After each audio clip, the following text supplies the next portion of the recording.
बिना पियाज रसुण रे एते टेस्टी टेस्टी रोसे बनई पलौ पनीर घांट तरकारी खट्टा सेटा पुणी अध घंटे चलतु केमती कौन बनैली देखा फटात हजबैंड फोन करी कहले कि गेस्ट आसुँच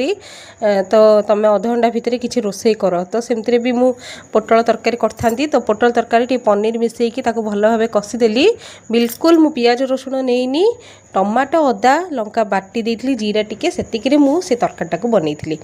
तो ये चना डाली को मध्य भल भाव सिझे देइथली ताकू गोटे घांट भलिया बनै देइथली जेमती आमर टमाटो अदा छेचारे कंचा लंकारे आ मसला गुंड जीरा गुंड धनिया गुंड ये सब बेसिक मसला देकी मु बनै देइथली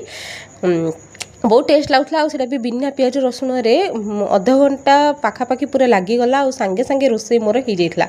तो टमाटोटा सीझीगला भल भाव फुटे देते जमती आमर फुटा हुए पंचफुटण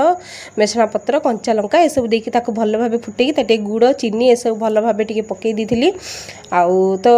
उषुना भात तो होता तो से पलौ बन टी यूनिक लगे कहीकि तो जहाँ भी ये काजू बटा पकई जेहेतु बिना पियाज रसुण पनीर पड़ी तो काजू बटा टे पकई ये पलौ मुझे घरे जहाँ परिवा एवेलेबल थी कारण वर्षा दिन तो जाइकी तो नहीं आसी हेनी तो जहाँ थी से ही बढ़िया किना गोटे फ्राए राइस बनई पलौ बहुत बढ़िया लगुला से पलौटा तार जी मसला मसली थिला जहाँ भी आमर बिना पियाज रसुण मसला सबू पकई लुण हल्दी गरम मसला धनिया पत्र आड करी आ बढ़िया भाव ताको कषा कषी करके पानी देकी बसई दी देखो केते पूरा खिला खिला चाउल होमती खाइला को बहुत टेस्टी लगुला तो यह थिला आजिर गेस्ट मेनू थाली आपको केमती लगिला कमेंट रे कहतु लाइक करंतु शेयर करंतु आ सब्सक्राइब करूँ।